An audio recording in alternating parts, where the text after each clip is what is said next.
এতে হ্যাঁ, আমি এটা তোমার সাংবাদিক ভাইদের সামনে আছে, ভাইরা তোমার কিছু প্রশ্ন করবে, প্রশ্ন একটু উত্তর দেবা, বলো কি বলো।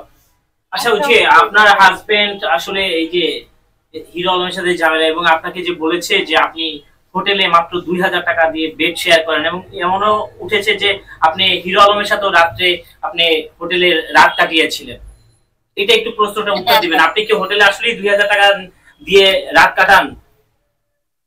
ভাইয়া শুধু এই ছেলেটা ট্রেন্ডিং এ থাকার জন্য আর নিজে বড় হওয়ার জন্য ওই যে কতটুকু নিচে একটা মানুষের নামাইতে পারে সেটা আপনি মানে বললে বুঝাইতে পারবো না। আমি সংসার করছে আমি জানি। এই ছেলেটা অতিরিক্ত মিথ্যা কথা বলে, তারপরে হচ্ছে ওর নিজে বড় থাকার লাগে সব এ টু জেড সব পারে। এবং আরেকটা প্রশ্ন, সেটা হচ্ছে কি আপনি যে ধর্ষণ মামলাটা করেছেন, আসলে আমরা যতটুকু জানি আপনার মেলার জন্য আপনাকে বাসায় নিয়ে গিয়েছিল, বাসায় নেওয়ার পরে আপনি বাসায় ভাঙচুর করে নাকি আপনি আলম পরিকল্পনা করতে পারছে, আমি বলি নিয়ে এসেছেন, এবং সেখানে নাকি আলম পরিকল্পনা করে আপনাকে ওই বাসায় পাঠিয়েছিল, এটা কতটুকু সত্যি আসলে?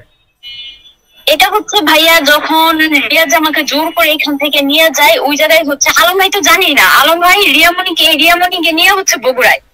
আমার যে রিয়াজ এখান থেকে জোর করে নিয়ে যায়, এখানে মানুষ সাক্ষী আছে, আমি যদি মিলার জন্য আমি চাইতাম তাহলে এই জায়গায় তোর নামে আমি ধর্ষণ মামলা করতাম না, তাই না? ও আমাকে জোরপূর্বক ভাবে এখান থেকে আমাকে এই যে কি স্প্রে মানে মুখের মধ্যে দিচ্ছে আমি বলতে পারি না, ও আমার জোর করে নিয়ে যায়।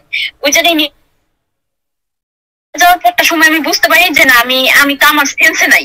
ওই দেখি ও আমাকে ওই জায়গায় অনেক অত্যাচার করে, অনেক বাজে বাজে কথা বলে, লাস্টে আমাকে মেরে মানে আমাকে ওই 300 ফিট পর্যন্ত ওই জায়গায় একটা ওই গাড়ির তলে ফালাই দিতে চাইছিল রিয়াজে।